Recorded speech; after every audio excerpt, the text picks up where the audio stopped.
Okay, I'm Dr. Rusty Stewart, and from Dr. Rusty's Love Shack, and I am the host of Soulmate Mania Summit, where 21 savvy experts share easy to understand, proven techniques to attract and keep your soulmate with deep, lasting love and sizzling spiritual sex. And today we have with us Dr. Steve G. Jones, EDD, an amazing hypnotherapist. He's board certified as a clinical hypnotherapist who has been practicing hypnotherapy since the late 1980s. He is the author of 25 books on such topics as hypnosis, the law of attraction, and weight loss. Dr. Steve has also created over 9,000 hypnosis audio recordings and 22 different online certification programs, which are sold in over 140 countries. And believe me, I've been on his website. He's got a lot of recordings. He also got his doctorate in education at Georgia Southern University in 2013 and studied psychology at Harvard University. Dr. Steve G. Jones sees clients for a variety of conditions.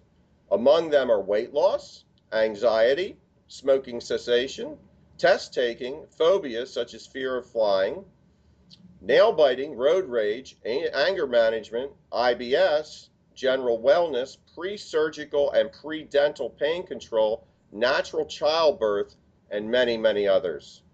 Dr. Steve G. Jones also works extensively with Hollywood actors, writers, directors, and producers, helping them achieve their very best.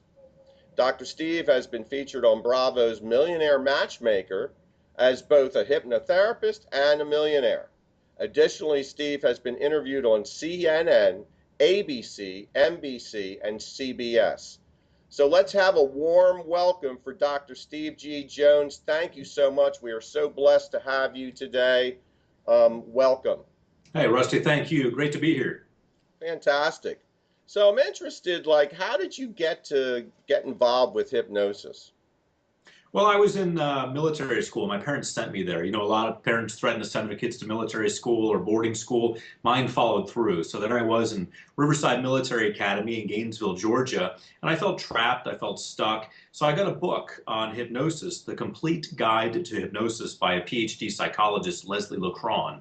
And it was anything but complete, but it was enough to get a high school kid started on his way to hypnosis. So I started reading it and I started using it with my roommates. So soon the athletes came to me, wanted to run more efficiently and exercise more efficiently. The smart kids came to me, wanting to learn more efficiently. And so all these years later, it's the same thing I was doing back then, except now the smart kids are NASA and the athletes are the Dodgers. Cool. So how does hypnosis work? You know, I mean, I'm a hypnotherapist myself, but it seems like you are more get into the hypnosis piece that I do not get into. And there's kind of a distinguishing between the two. So what exactly is hypnosis work? How does it work? Well, hypnosis works by just relaxing you into a very calm state of mind, and it kind of takes you back to what might be the equivalent of having a childhood like open mind. You know, when we're children, we don't know what's right or what's wrong or what's good or bad. We just accept the programming we're given. So in adulthood, we can achieve that, something similar to that, by going down to what we call alpha.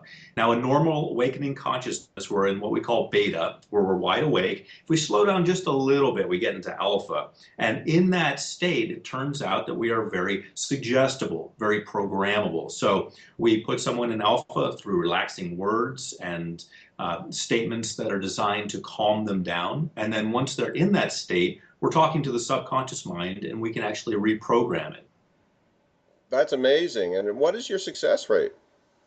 Well, it varies depending on what we're looking at. With smokers, I have approximately a 98% success rate, meaning that in our follow-ups at 6 months and 1 year, 98% of them were still non-smokers. We don't follow up beyond that because we don't want them to feel that we're stalking them for the rest of their lives. But in 6 months and a year out, we find that 98% of the people who have used the stop smoking recordings that I produce have still maintained their non-smoker status.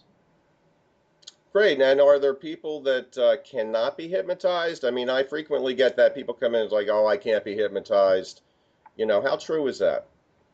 Well, hypnotic suggestibility can be looked at as similar to electrical conductivity. Every substance on the planet will conduct electricity. Some conduct it very well, such as metal, and some not so well, such as wood. So Harvard and Stanford got together a while back, and a lot of my master's degree was based on this research.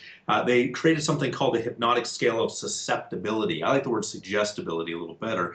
But they found out that everyone can be rated on a scale. Everyone on the planet can be given a numeric value. So just like every substance has electrical conductivity, every human has hypnotic suggestibility. Some people are more suggestible, some are less, but everyone is suggestible.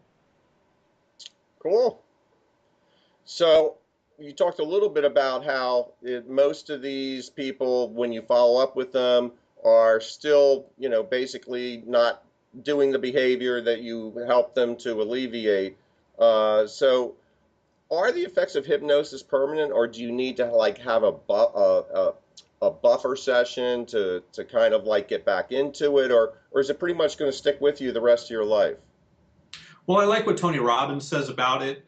Tony Robbins does do some hypnosis, and he says he and I were both trained by Richard Bandler to do neurolinguistic programming back in the day, back in the 80s. But Tony says that when someone changes, it's sort of like tuning a piano, and it can go out of tune, so it needs to be retuned every now and then. So it depends on the individual, their hypnotic aptitude, the whatever they're going through in their lives, their reaction to stress and so forth. When we look at something like smoking or weight loss or excessive spending, for example.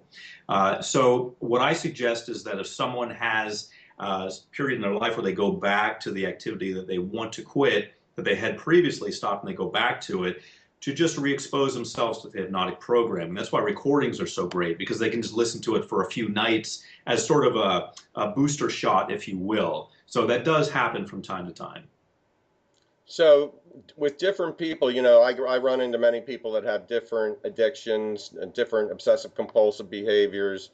I'm assuming, which is, of course, always a questionable thing to do, make an assumption. However, that each different behavior would need a different CD or a different, audio in order to be able to work with that. And do you work with them all at the same time, or do you think that people should take care of one before they actually start on another?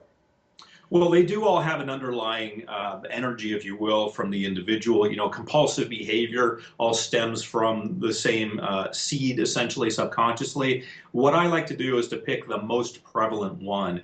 And usually, if they can conquer that one, the rest just kind of fall into place. But technically speaking, they are different behaviors, so that's why I have created a multitude of different recordings to deal with these different behaviors. So they do have some slight differences, but it seems that they all do come from the same underpinning and the same negative thoughts and so forth, usually a lack of confidence, which then translates into these obsessive behaviors. So I would say that they can be alleviated usually by dealing with the main one, but if you want to be complete, I suggest tackling each one individually. Okay, good.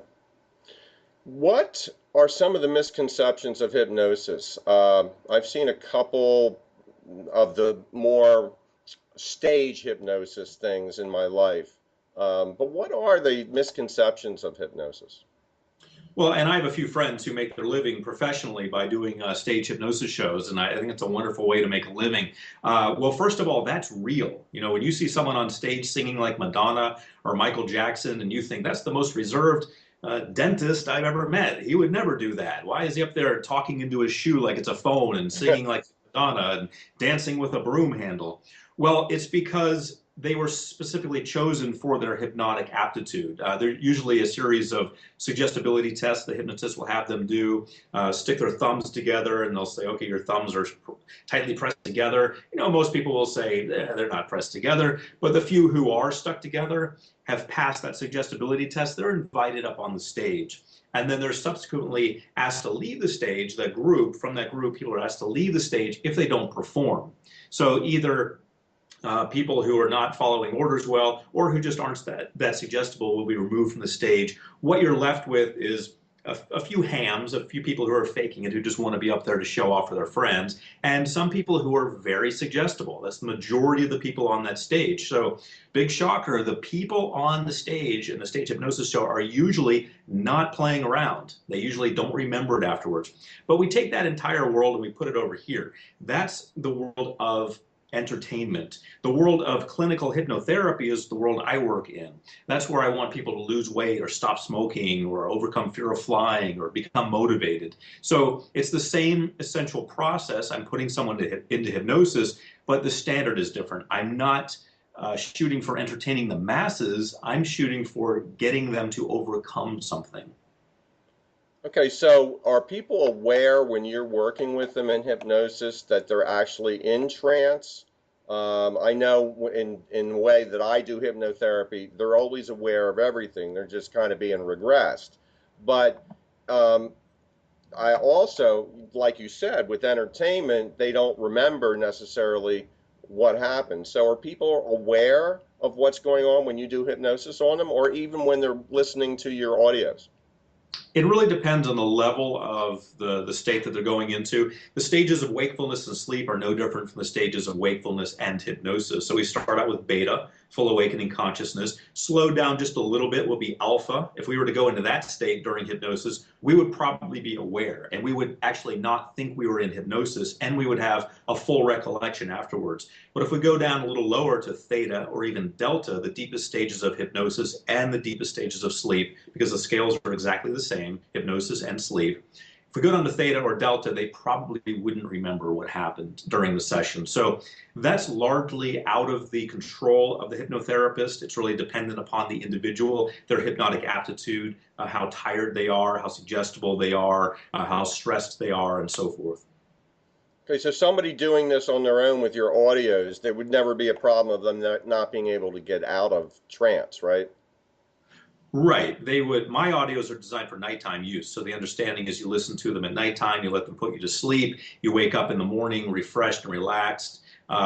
If you had to get out of them, I mean, they could very well fall asleep because they're designed to put you to sleep. And by the way, when you're asleep, your ears are still open, taking in information. Just like if a mother hears a baby cry when she's sleeping, she'll wake up. If you hear a noise in your home, you wake up. Your ears are always open, monitoring your environment. That's why they can also record information, unlike your eyes, which close. So you can still respond to something as you normally would, but you may very well go to sleep and you'll wake up in the morning, rest and refreshed. That's great. So can hypnosis help you change your thought processes? You know, a lot of people that are looking to get into a relationship, they're thinking like, well, I better settle. Why would that person want to be with me? They're above me. And, I think our thought process is getting in the way a lot. So can hypnosis actually change our thought processes? Oh, absolutely. I mean, I listen to my daytime recordings all the time. These are recordings that are stripped of any hypnosis. They're just the daytime stuff, the daytime programming there without any, going deeper and deeper type information. I listen to those throughout the day, and I listen to my hypnosis recordings at night. And I can tell you from firsthand experience, even if I didn't produce this information, these programs, they work. And the reason they work is because you're just constantly bombarding your subconscious mind with these messages. Sort of like a song, you may have songs in your head that you don't even like. It doesn't matter if you don't like them. They get in your head after a while, especially the ones you don't like. So you may not like to hear, about not eating cake and eating broccoli instead for weight loss, or getting out there and taking chances in the dating world. You may not like to hear that stuff, but it becomes part of who you are over time. So it absolutely does make an impact, and I can attest as I'm kind of like the guy who you know liked it so much he bought the company. Well, I actually started the company because I needed help myself. There were a lot of things I needed to work on. I was a shy kid. I needed to get out there more, and so I worked on myself, and because of that I wanted to share that with the world. I mean, isn't that so true in the case with so many people that have gotten into psychology and the healing profession? They get into it most of the time because they struggled with the same things themselves. It's kind of like Yep. we're all wounded healers in some respect or another, and we're always doing our work, just like you're continually listening to your CDs because the more you have a practice that you're doing on a regular basis, the more that it's going to stick with you, correct? Oh, absolutely. Yeah. And I don't know if I've ever met any type of really good healer, someone who works with someone who didn't come from a place of lack themselves. You know, they were kind of just behind on things, and they needed to catch up to feel quote unquote normal. And they ended up being so good at it, they could help others. You know, some of the best financial planners I know came from poverty backgrounds where they wanted so badly to be wealthy that they worked really hard and became wealthy, and now they're able to teach others. So yeah, the wounded healer model works in a number of different areas, and you know, I'm no exception to that model. That's great. Neither am I. I would have never gotten involved with this if I didn't have all sorts of stuff from my past. So It happens. can hypnosis help you achieve all your short-term and long-term goals? Because I know a lot of people, they have goals, but they don't take action on them, or they're into short-term gratification instead of long-term gain. So how can hypnosis help that? Yeah, it really gets you in tune with the long-term gain. It really gets you in tune with the marathon. You know, if you want to do anything, if you want to become wealthy, if you want to become happy, if you want to have a successful relationship, these are not short-term concepts. You know, dating may seem like a short-term concept, but you know, getting a soulmate is a long-term process. It's a marathon, really. You've got to be a marathon runner in order to successfully run a marathon. Just like saving money, becoming wealthy, it's not just you know, getting a few bucks right now. It's a long-term process of wealth building. So relationship building, wealth building, finding and nurturing your soulmate relationship, all of these things are long-term processes. So hypnosis really comes into play there because rather than being a quick fix, it's a reprogramming of the subconscious mind, and the subconscious mind is what's driving the individual. So what would you say to, like, there's a lot of programs out there. I've seen so many of them, find your soulmate in 30 days, find your soulmate in 90 days. And, I'm a big proponent to, like, baby steps are the way to go. That's where true change happens. So what would you say to people that are watching this right now that want to find their soulmate like that, as opposed to actually, being that marathon runner and doing whatever work they need to do on themselves to be able to attract that soulmate? Well, just like being a marathon runner, you've got to have practice runs. You know, there are practice relationships. You know, it sounds like a terrible thing to say, but there really are practice relationships where you practice dating someone, you practice getting to know someone, you practice intimacy, and you practice, more importantly, ending it if it's not appropriate for you. That's one of the most important parts of finding your soulmate is understanding who is not your soulmate. So the concept of, you know, getting your soulmate in 30 days, I think more appropriately, you could get up and running in 30 days so that you're able to start running these practice marathons. But to really find someone appropriate may take a little bit longer. It may be something that you can program in yourself in 30 days so you will have the vision to go look for it. But it's going to be usually a matter of trial and error, just like anything else. So yeah, so I'll take that a little bit further. So you said, like, the trial and error and practicing, dating, practicing, so what how does sex enter this equation? I kind of have this saying that, like, sex makes you stupid, especially at the beginning of a relationship. And so what is your feeling about that, as far as, that's, to me, that's what makes it difficult for somebody to say no when the flags start coming up. Yeah, interesting. It's very cultural, I think. A good friend of mine, Bjorn England, who played bass for the musical group Quiet Riot when they did extensive touring, he was telling me about where he's from, which is Sweden, and he was saying that. You know, Steve, in my country, most people sleep together on the first date, and they usually end up marrying each other and staying together for a long time. And I thought that's fascinating because obviously in America, a lot of people sleep together on the first date and they don't end up in a long-term relationship. In fact, women are hesitant to do that because they feel, and rightly so, that it will sort of cheapen the relationship. So it's very cultural. It's also time related, you know, depending on the times. In the 50s, it was different than right now. So all of that is very much affected by society because those thoughts all get in our heads. So you have to kind of look around and you have to decide what you're looking for. If you're looking for a long-term relationship and you're just going for the, you know, the quick fix, those two things might not be congruent because you may categorize that person as one of these practice runs rather than the actual marathon. So it really takes a rising above, a spiritual approach to it if you want this to last.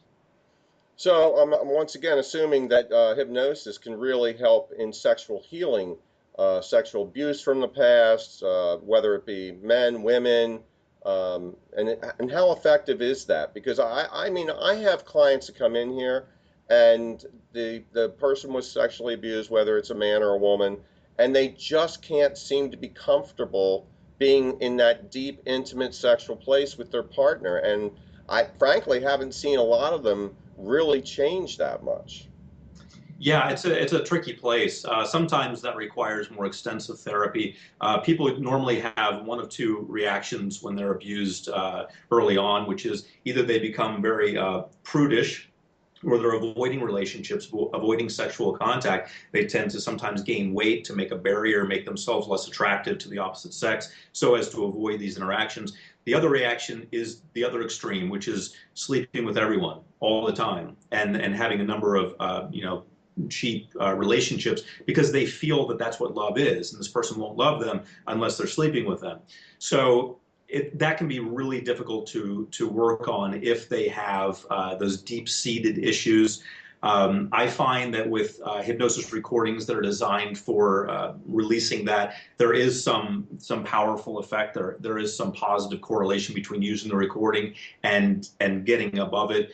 Usually they have to combine a lot of other things into their lives, such as just meditation, becoming more insightful, dealing with some of those issues from the past. Sometimes long-term therapy helps quite a bit, and more of a holistic approach tends to help.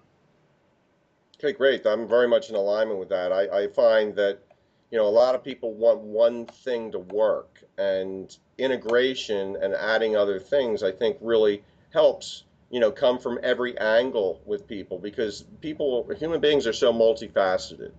And, I often wonder, it's the nature nurture thing. I often wonder why, some people grow up in families completely functional and other people are completely dysfunctional. And they have a whole different story about the home life when they were growing up than the other person. And as a result, they don't have the same successful hit or they don't have the same success in relationships.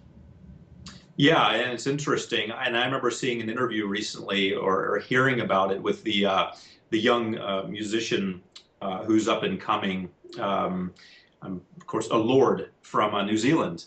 Very interesting. She's a pop star, yet very young, one of the youngest people to win the award she's winning. And it's very fascinating. When interviewed and asked if she would want to work with certain people, she actually replied that she wouldn't because she finds them repulsive. She finds other certain musicians repulsive. And the reason that she finds them repulsive, she feels, is that they were, if I'm understanding what she said correctly, they were raised in a home environment which was not really what she calls a normal home environment, whereas she was. So here we have an example of a pop star who's not the norm, not going to have the public outbursts probably that most people do. So this, and we see this, in a pop star, we can see it on a huge scale because everything they do is so public. But what we also find is what you said, where we see individual cases in which the person is raised in a good environment versus a not so good environment. The not so good environment, big shocker here, produces someone who is not going to be very well equipped to deal with things and is going to have to seek the services of someone like you or you and I, and more holistic other services as well. Okay, great. Fantastic.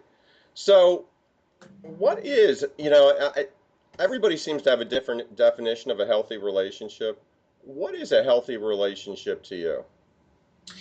A healthy relationship to me is one in which the needs are met, the higher order needs, to get into a little bit of Maslow here, the higher order needs are met. You can have lower order needs met pretty easily, food and shelter and intercourse and so forth. But to really have self-actualization needs met, the ones that we would put at the top of the pyramid of human needs, that requires a very powerful relationship. That requires something that's a little bit out of the norm, not a cheap relationship, but something that really goes beyond that. So a successful relationship, in my opinion, would be one that nurtures the spiritual essence of both participants. Interesting. And what does that spiritual essence mean to you? Does it have to be, um, religion, or, you know, is I know that a lot of people talk about spiritual and religion as being outside oneself, whereas other people that are into more holistic spirituality say it all comes from the inside. Right. I think that the can you repeat the question? I'm sorry.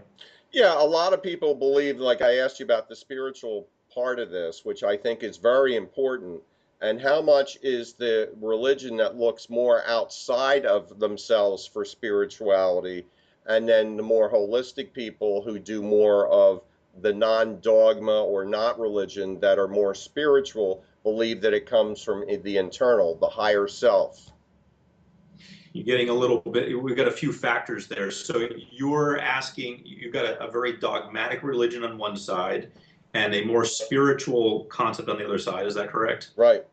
I understand those parameters. And then what else did you add to it? Well, and then how does that affect what you were talking about, like to be in a really healthy relationship and reach that higher level in Maslow's hierarchy of needs, you're going to need somebody nurturing that. Does it matter which one it is? The Okay. I don't have an answer on that because I've never actually thought of that, nor would my answer be based on any sort of research whatsoever. So I absolutely have no clue about that, but it would be a fascinating research project. I'll say that much.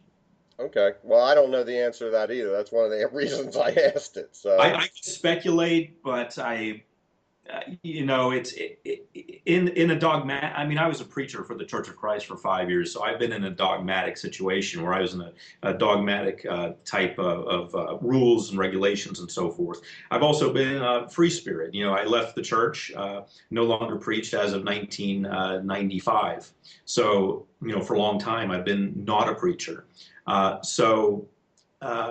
can say that in any system of belief, there's the belief that everything's okay within that system. If you're operating to the standards of that system, you feel that your life is okay.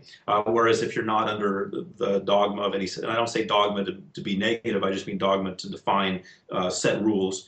If you're not within it, then you don't really have a scale on which to evaluate things. So, which makes it research-wise extremely complex, and I still don't have an answer for you. But that's the that's way all right. I think of it. The only reason I didn't become a professor is like after I did my dissertation, I'm like, research is not for me. And it's really hard making a living as an adjunct. But anyway, Yeah, I've taught when I have taught, I've taught as an adjunct professor, and once I finished my dissertation, I agree. I think it's kind of like going to Catholic school. Once you get out, okay, that's enough of that. exactly. So I was reading on your website about manifesting miracles. So how can manifesting miracles help people to find and keep their soulmate? Well, manifesting miracles means something different for everyone. So, whereas, for me, it might be just, um, one thing, it could be something else for somebody else. So, we would have to define that first. I think that manifesting miracles in the context where it would be resourceful in this conversation would be believing in the law of attraction, believing that what you put out there you can get. So I think that you have to have that. I think that if you are going after something, you have to believe it's going to work out. You also have to believe in the unknown. You have to believe that certain things can just pop out of nowhere, such as your soulmate. So I believe that's very practical, very resourceful in the definition of optimism. You have to be optimistic when you're searching for your soulmate. I firmly agree with you, and that leads me into the next question, which I don't necessarily have the answer to either. And that's the monkey mind, the chatter that goes on in the head. And I'd be very interested to know well, two questions here. One, whether hypnosis can help that monkey mind, that chatter, in the brain that comes from our past. And the other question is, how does that affect the law of attraction as far as our thought processes go when that little voice is like seems to be never stopping? Well, yeah, that chatter voice that tells you things, and it could tell you positive things or negative things. It could tell you, hey, don't do this, and that could be for your own good, or it could tell you, hey, don't do this, and that could just because you're scared. You know, deep down inside, you're scared of it. So it falls into a number of different categories. Wayne Dyer talks about this extensively in some of his books about that part of you that seems like a different part, but it's really you. And how do you categorize this thing? So we can put it into a number of different boxes. It really depends on what the voice in your head is saying as to whether it will be beneficial or not. You have to decide, is it something that's stopped, like if the voice in your head says, hey, don't date that person anymore. Well, is that because you're afraid of loss? You're afraid they're going to dump you eventually? Or is it because they're an alcoholic and they're a drug user and you really shouldn't be associating with them anyway? So you have to take it and figure out which style of voice is this, the good angel or the devil talking here? And so once you do that, which of course requires more spiritual insight into yourself, once you're able to do that, then I think the answers become clear once you know which side of the advice side it's coming from. So do you believe in soulmates? What's your definition of a soulmate? And can people have more than one soulmate? I do believe in soulmates. I wrote an article about 10 years ago about, I called it cycling. People, you meet someone one year and they just met their soulmate. And they're so happy they just met their soulmate.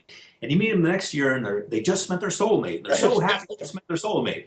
But it's a different person. And, they tend to have this cycle of soulmates. Everyone is their soulmate. So, I don't believe in soulmates in that regard. If you've met 10 soulmates in your lifetime, you're not meeting your soulmate. The next person you meet is probably not going to be your soulmate unless you change what you're doing. You've got to change how you're going after things. So this concept of soulmates in that regard, I don't believe in. I think that's people fooling themselves and getting into a rut.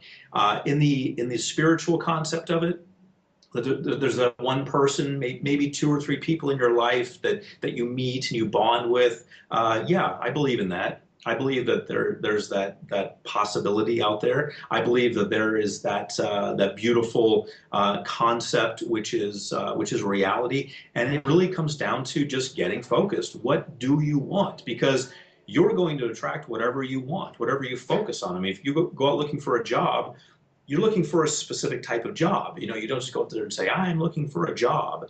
You train for that job, you get educated for that job, and you go looking for that job. It should be the same with soulmates. It doesn't have to be this terribly active process, but you have to be focused on what you want so that when you see what you don't want, you recognize it. That's nice. It's got a lot of things going for it, but it's not really what I want.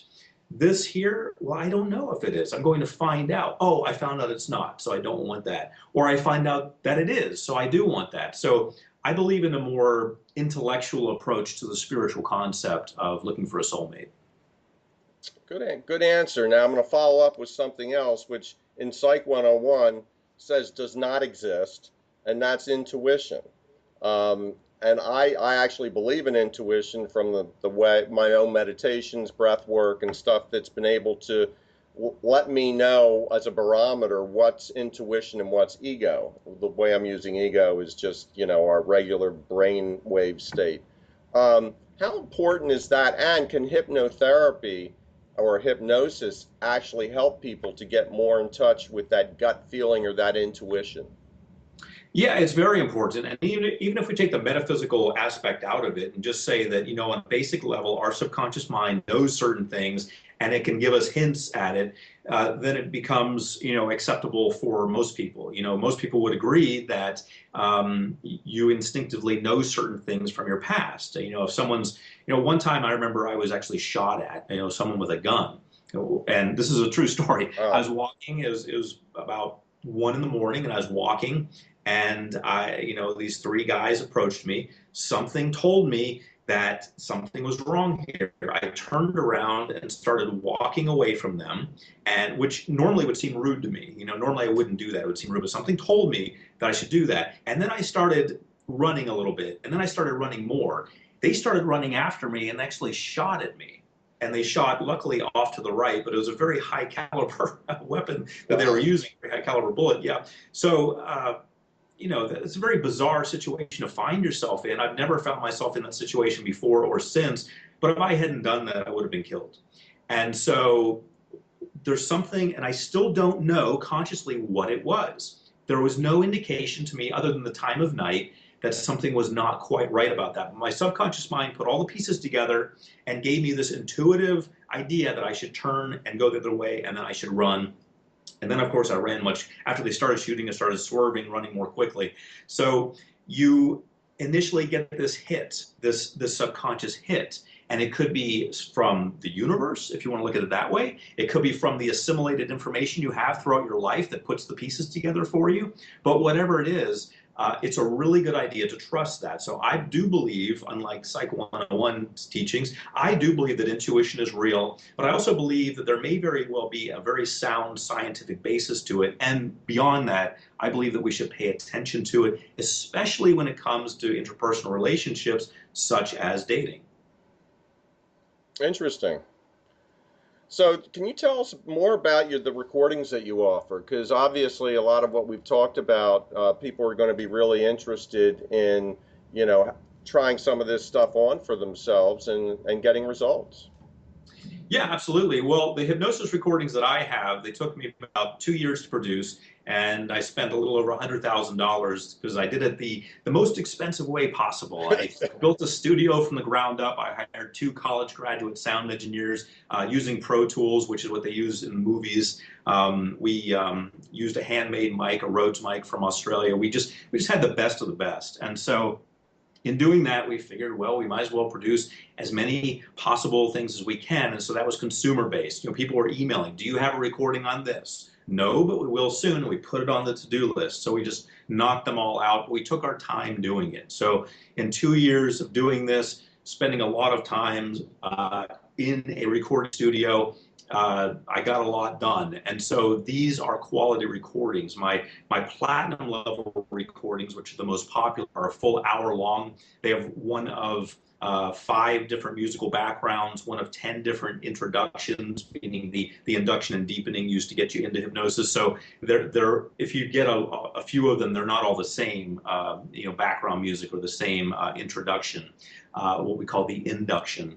And they have a full half hour in the middle of just pure programming, on confidence or motivation or stopping smoking or losing weight or whatever it is you're working on, over 250 different topics. So they're just done the right way. In my opinion, they're the Lamborghini of hypnosis recordings. We built them the right way. So they're designed to be listened to at night and to take someone on a relaxing journey so they can slow down, and then to reprogram them.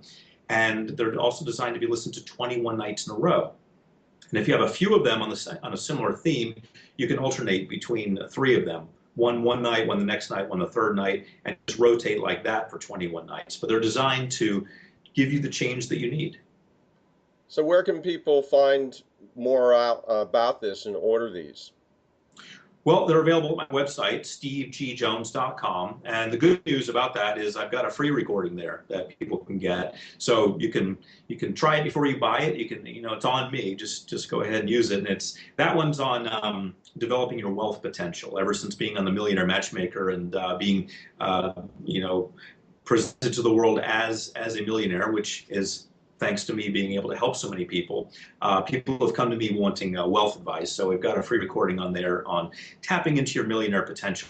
And it's available at the website, which is just my name, stevegjones.com. Cool. Wow, I'm going to have to check that out myself. Sounds really good. Enjoy. So do you have any closing thoughts that you'd like to leave with people that are really important, something maybe we have not covered when it comes to people finding their soulmate and even keeping their soulmate? I know there's many different lifestyles. Some people are polyamorous. They believe they can have several soulmates, and then a lot of people are monogamous.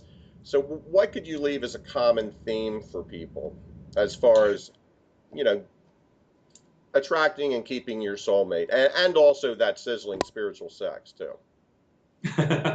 Well, I think it all comes down to confidence, really. I think that's what most things come down to. And I'm always reminded of a quote from the musical group America, which was singing about the Wizard of Oz. You know, the Wizard of Oz had these gifts for everyone that would enhance what they have, but really they already had that. Whatever he was giving them, they already had. So I think people need to realize that, you know, they already have and the quote, by the way, is Oz never did give nothing to the Tin Man that he didn't already have. The idea is, no one's going to give you anything that you don't already have. Hypnosis isn't going to give you anything that you don't already have. Learning things isn't going to give you anything that you don't already have. Sometimes, however, you need a kick in the rear to remember just how great and beautiful and amazing you are. That's where things like hypnosis come into play. That's why you and I work with people. So the idea there is to keep in mind just how amazing you already are going into it. If you keep that in mind, you're going to keep your standards high. When you keep your standards high, you meet the people who are at your level, who are going to be the best for you, and you're going to be the best for them. That sounds great. In other words, we're all whole, complete, and perfect. We just have these stories from our past that actually aren't true, correct? Absolutely. Cool. Well, thank you very much, Dr. Steve. I really enjoyed this. I'm sure people got a lot out of this. I want to encourage people to go to, www.stevegjones.com. There's so much that you can learn, and you want to get that free gift program, Your Inner Millionaire. So once again, thank you so much for being on the Soulmate Mania Summit, and I look forward to the summit launching August 1st, and people really being able to actually benefit from everybody that speaks as an expert. So once again, thank you so much, Dr. Steve. Thank you, Rusty, for all the work that you're doing. I appreciate it.